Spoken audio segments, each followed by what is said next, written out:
Halo teman-teman, selamat datang di video selanjutnya. Kita masih dalam pembahasan terkait vulnerability assessment. Untuk di materi ini, kita akan membahas tentang studi kasus di CVE 2021-42013. Nah, teman-teman, setelah sebelumnya kita telah belajar apa itu CVE, apa itu CWE, dan perbedaan antara exploit dan payload, kali ini kita akan melakukan praktikum lebih spesifik ke dalam CVE yang ada di sini ya. CVE-nya adalah 2021-42013. Nah, kalau dilihat dari ID-nya, artinya celah keamanan ini ditemukan di tahun 2021 ya, dengan seri 42013. Nah, di sini saya sudah menyiapkan 3 buah link ya. Untuk link yang 1, 2, ini adalah terkait penjelasannya. Nanti teman-teman bisa akses juga di Mitre atau di NIST. Dua website ini cukup terkenal untuk teman-teman cek kalau misalkan ada CVE baru. Terus di sini juga ada CVE ID-nya berapa ya. Cuma di sini saya mau memberikan informasi dulu. Jadi terkait CVE ini tuh ditemukan di tahun 2021 yang mana base score-nya ini lumayan tinggi teman-teman. 9,8 dan dikategorikan sebagai kritikal. Artinya, ini sangat berbahaya sekali kalau celah keamanan atau service yang vulnerable itu ada di server teman-teman. Nah, kali ini kita akan mencoba untuk praktikum bagaimana cara melakukan exploit berdasarkan CVE yang sudah ada di sini. Untuk CVE sendiri kita akan coba akses ya di sini. Misalkan saya akan akses di websitenya Mitre.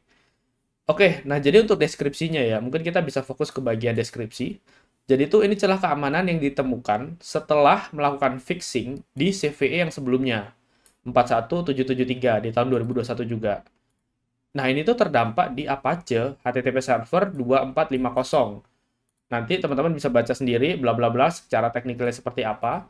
Tapi di sini yang mau saya sampaikan adalah ini tuh cuma terdampak di versi Apache 2449 dan Apache 2450. Jadi seperti itu teman-teman. Hanya dua versi ini aja yang terdampak. Nah, kali ini kita akan melakukan praktik seperti biasa. Teman-teman silakan akses GitHub saya yang sudah ada di sini ya, di kolom komentar sudah saya tulis linknya. Nanti kita akan menggunakan bagian yang ketiga. Ya, yang ini ya. Nah, teman-teman perlu ketahui bahwa nanti port yang akan dipakai adalah 9903. Seperti itu. Oke, saya akan coba clone ya, seperti biasa. Ya, tinggal git clone. Oh, ini akan saya sedikit zoom out. Oke, enter. Ya, setelah selesai kita akan masuk ke direktorinya. Oke. Nih ya, kita akan masuk ke dalam yang nomor 3. Nah, silakan teman-teman masuk ke direktori nomor 3.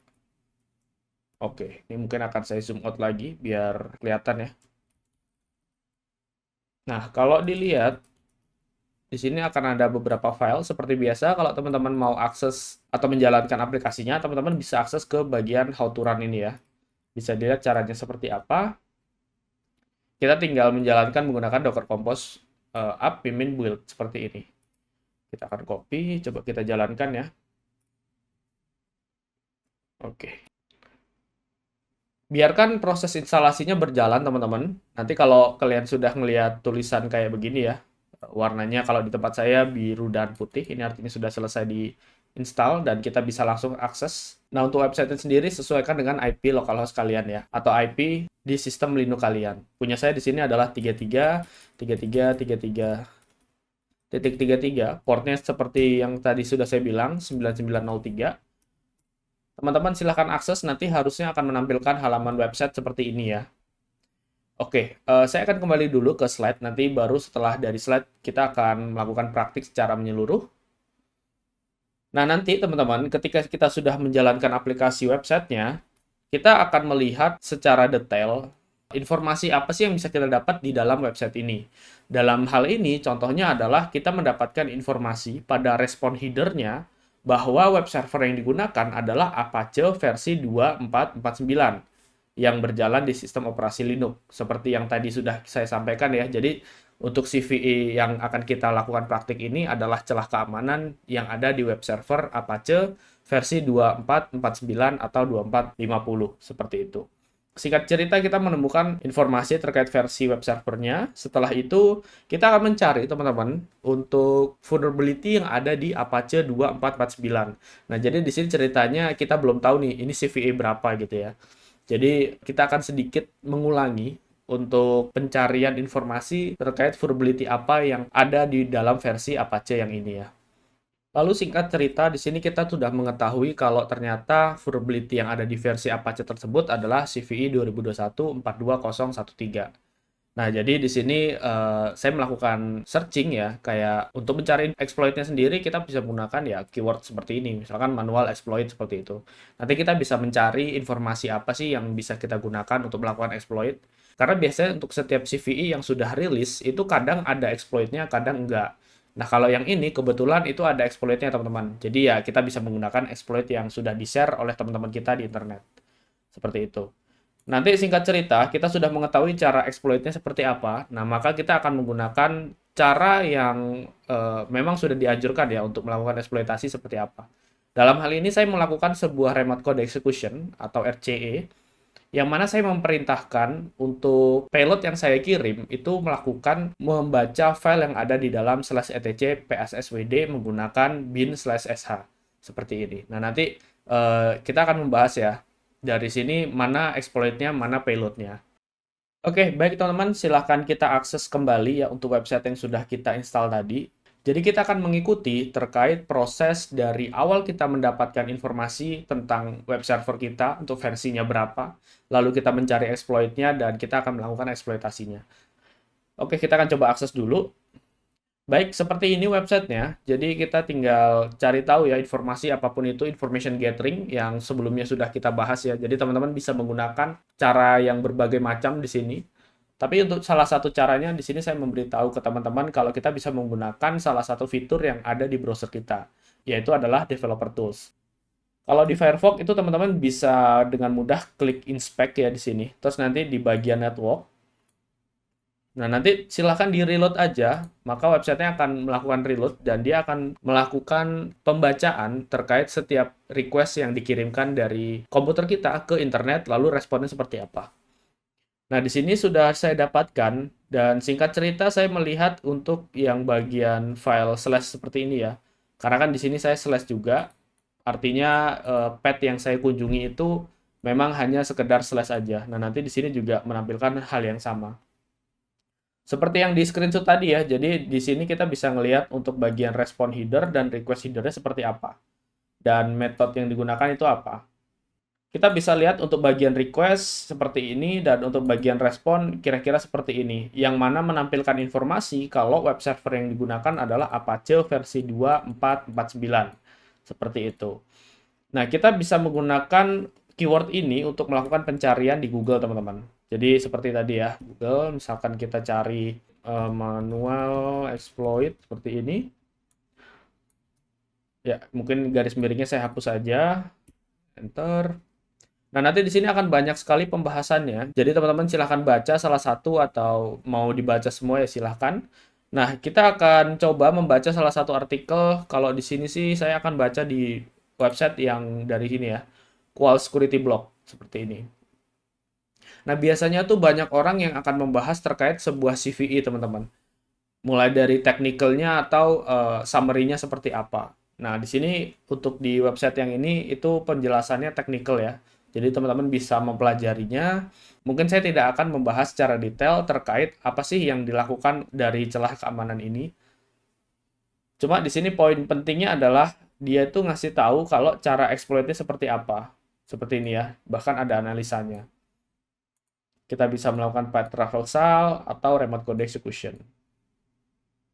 Oke, baik teman-teman, salah satu jenis exploit yang akan kita pakai adalah yang ini ya. Jadi dia menggunakan POS dan dia melakukan akses ke endpoint yang ini menggunakan POS, isinya tuh echo terus titik koma ada perintah ID. Nah, ini bagian perintah ID ini adalah remote code execution yang dilakukan oleh si attacker. Kita mau cek nih menjalankan perintah ID yang ada di sistem target seperti itu. Oke, kita akan coba menjalankannya. Cuman kalau kali ini kita akan menggunakan curl ya, seperti yang tadi saya sampaikan.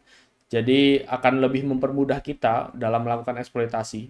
Sebenarnya cara untuk melakukan exploit ini bisa menggunakan tools-tools yang mungkin biasa teman-teman pakai ya. Kalau dalam hal ini saya menggunakan tools sederhana yaitu curl. Nah, kita akan mengirimkan sebuah post request ke endpoint yang sama seperti ini. Lalu kita juga akan mengirimkan body request-nya adalah echo ID seperti ini. Baik, contohnya di sini saya akan coba melakukan eksploitasi dengan cara curl dan mengakses endpoint yang tadi sudah saya sampaikan, lalu kita akan mengirimkan body request dengan bantuan minde, terus isi body request-nya seperti apa. Contohnya seperti ini. Saya akan coba copy, teman-teman. Lalu di sini akan saya coba buka untuk terminal Linux saya. Karena curl itu sebenarnya nggak cuma di Linux ya, di Windows juga bisa teman-teman lakukan. Cuma teman-teman harus install dulu untuk curlnya di Windows seperti apa. Kalau di Linux biasanya beberapa distribusi itu sudah ada defaultnya. Jadi sudah otomatis terinstall maksud saya. Oke, kita akan coba lakukan akses. Nah, seperti ini. Karena ini sudah benar ya punya saya sendiri, teman-teman perlu diperhatikan juga untuk target IP address dan portnya. Karena punya saya menggunakan IP-nya adalah 3333 seperti ini, maka ya saya tulis seperti ini ya. Oke, kita akan coba melakukan eksploitasi. Nah, di sini terlihat hasilnya menampilkan isi dari yang kita perintahkan ya, yaitu chat/etc psswd. Artinya seperti ini. Nah, kita bisa mengirimkan perintah yang lain, teman-teman. Contohnya adalah, misalkan saya ingin tahu informasi terkait kernelnya seperti apa. Saya menggunakan uname min a. Nanti ada informasinya dia di sini. Linux dia menggunakan kernel apa dan OS apa dan lain sebagainya seperti itu. Nah, dari sini kita sudah bisa melakukan kontrol terhadap server target, teman-teman. Artinya ya kita dengan bebas dan leluasa bisa mengakses menggunakan terminal yang ada di lokal komputer kita ke server target ya, teman-teman. Oke, dan di sini seperti yang tadi saya sampaikan, kita akan membahas terkait mana sih exploit dan mana payloadnya ya. Jadi kalau kita lihat dari sini, teman-teman, yang kita lakukan ini adalah eksploitasinya ya, dimulai dari curl, bla bla bla segala macam. Nah, untuk payloadnya sendiri yang kita kirimkan adalah ini, dari sini. Postnya itu apa? Jadi kita melakukan pengiriman, menjalankan perintah, contohnya ini saya membuka isi file yang ada di dalam server ya, di endpoint yang ini. Seperti itu. Jadi ini exploit-nya, ini payload-nya. Gitu ya. Atau bisa juga kita bilang kalau ini payload-nya juga. Ada dua ya, dari sini, dari /cgibin, sampai di sini juga. Seperti itu. Jadi kita sudah melakukan exploit, terus setelah eksploitasi berhasil, kita mengirimkan payload kita. Apa sih yang kita mau dari tujuan melakukan eksploitasi ini? Nah, jadi teman-teman, ini adalah contoh untuk implementasi cara menggunakan sebuah exploit yang ada di CVE 2021 42013 ya. Oke teman-teman, jadi kalau ada pertanyaan silahkan tulis di kolom komentar, kita akan diskusi, mungkin teman-teman masih ada beberapa yang masih bingung ya. Dan untuk videonya cukup sampai di sini. Terima kasih udah nonton video ini. Kalau kalian punya pertanyaan atau pendapat, silahkan tulis di kolom komentar. Bye-bye!